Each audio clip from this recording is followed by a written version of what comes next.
Maligayang pagbabalik sa gabay at kapalaran horoscope para sa iyong pang-araw-araw na horoscope ngayong ika-27 ng Hunyo, 2024. Ang horoscope ngayon ay umiikot sa inspirasyong malikhaing at pag-iingat sa pananalapi, salamat sa makapangyarihang pagkakaayos ng planetang Venus sa sektor ng Cancer, Mars sa sektor ng Taurus, at Jupiter sa sektor ng Gemini. Ang pagkakahanay na ito ay nagpapalakas ng iyong pagkamalikhain at emosyonal na pagpapahayag, na hinihikayat kang gumawa ng praktikal na hakbang sa iyong mga desisyong pinansyal. Tingnan natin ang horoscope para sa bawat zodiac sign at alamin kung ano ang inihanda ng mga bituin para sa iyo. Aries, ang araw at planetang Mercury sa sektor ng Cancer ay nagpapataas ng iyong emosyonal na pagiging sensitibo. Maaaring makaramdam ka ng mas malalim na koneksyon sa mga tao sa iyong paligid. Sa iyong career, ito ay magiging isang makapangyarihang kasangkapan para sa pag-unawa at pakikipagtulungan sa mga kasamahan.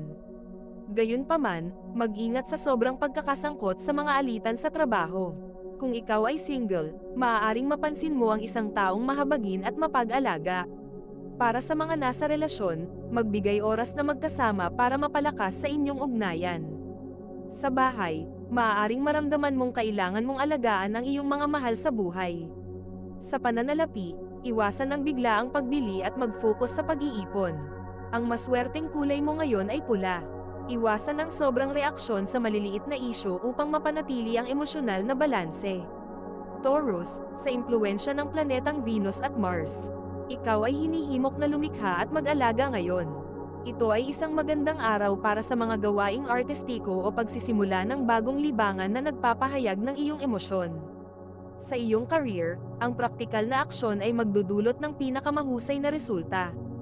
Ang mga single ay maaaring makatagpo ng isang espesyal sa isang malikhaing kapaligiran, habang ang mga nasa relasyon ay makakatagpo ng kaligayahan sa mga gawaing magkasama.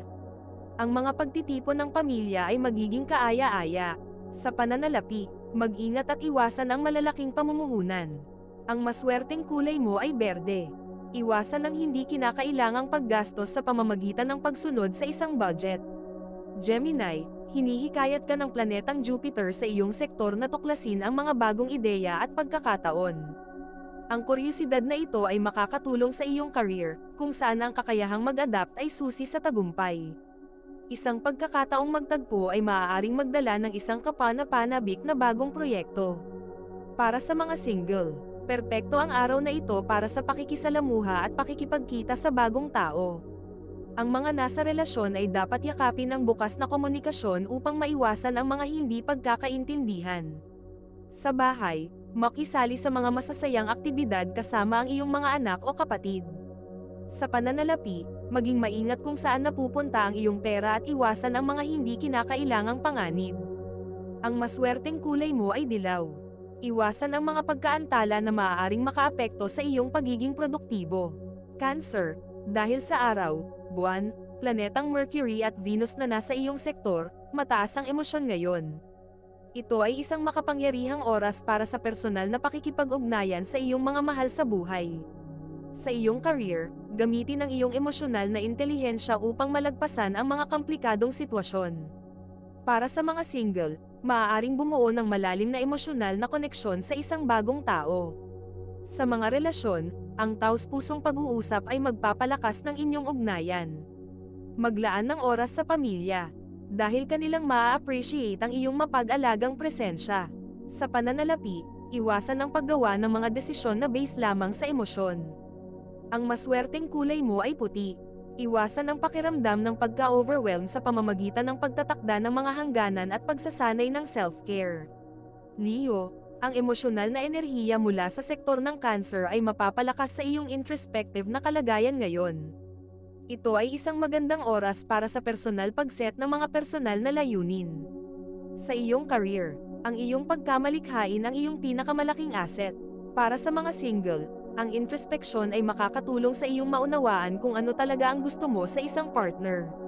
Ang mga nasa relasyon ay dapat mag-focus sa emosyonal na katapatan upang mapalalim ang inyong koneksyon.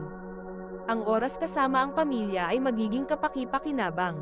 Sa pananalapi, maging maingat at iwasan ang biglaang paggastos.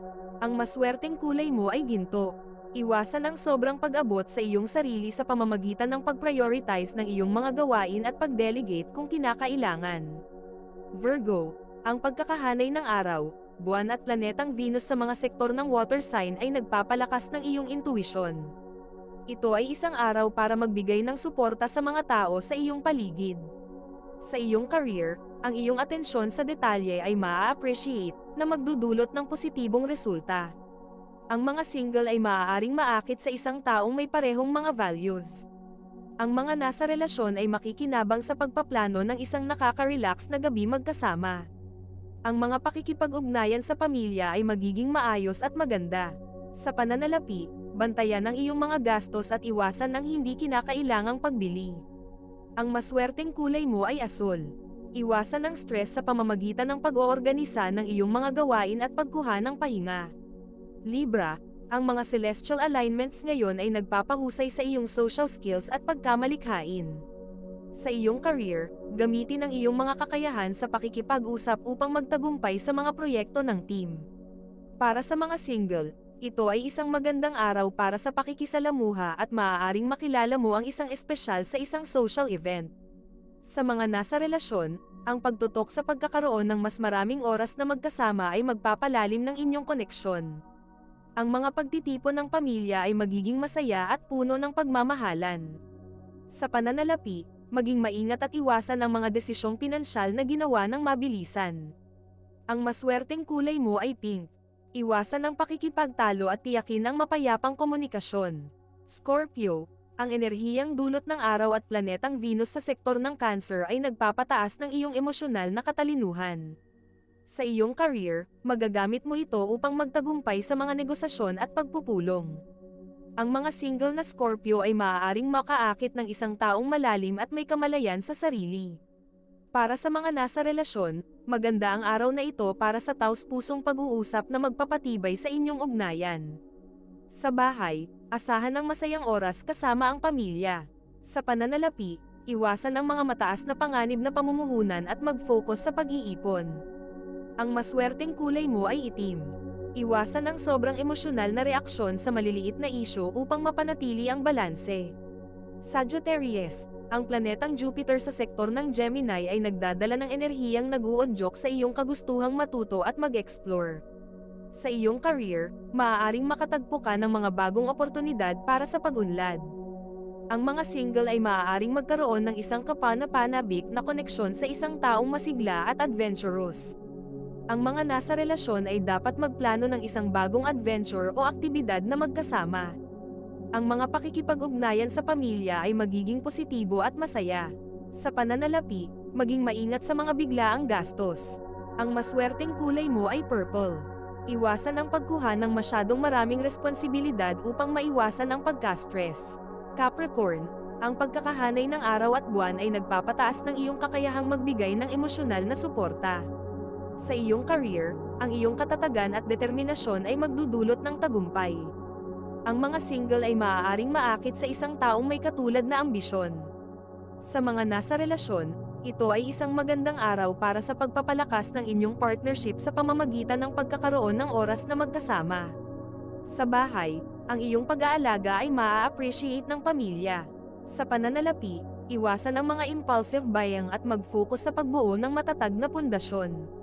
Ang maswerteng kulay mo ay brown. Iwasan ang pag-aalala sa maliliit na bagay upang mapanatiling kalmado. Aquarius, ang planetang Pluto sa iyong sektor ay nagpapataas ng iyong transformational energy. Sa iyong career, ang mga pagbabago ay maaaring magdala ng mga bagong oportunidad para sa paglago. Ang mga single ay maaaring makaranas ng biglaang koneksyon sa isang taong may malalim na pananaw sa buhay. Sa mga nasa relasyon, ang mga pag-uusap tungkol sa inyong hinaharap ay magdudulot ng mas matibay na ugnayan. Ang oras kasama ang pamilya ay magiging masaya at lubos ng pagmamahalan. Sa pananalapi, maging maingat at iwasan ang malalaking gastusin. Ang maswerteng kulay mo ay silver. Iwasan ang pagdududa sa sarili at magtiwala sa iyong mga kakayahan. Pisces, ang buwan sa iyong sektor ay nagpapataas ng iyong malalim na emosyon at intuisyon.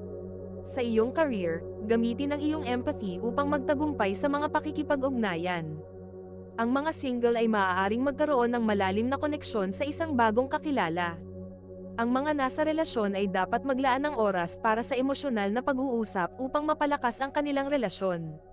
Sa bahay, ang iyong pagiging maalalahanin ay magiging kapaki-pakinabang. Sa pananalapi, iwasan ang mga desisyon na mula sa emosyon at mag-focus sa praktikalidad. Ang maswerteng kulay mo ay aqua. Iwasan ang sobrang pag-aalala at maglaan ng oras para sa pagpapahinga. Ito ay isang gabay lamang at nasa inyo kung paano ninyo tatanggapin ang horoscope para sa araw na ito.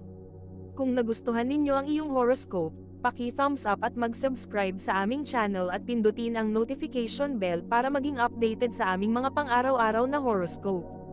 Salamat sa panunood at hanggang sa susunod, naway palagi kayong gabayan ng mga bituin at naway mapuno ang inyong mga puso ng hiwaga.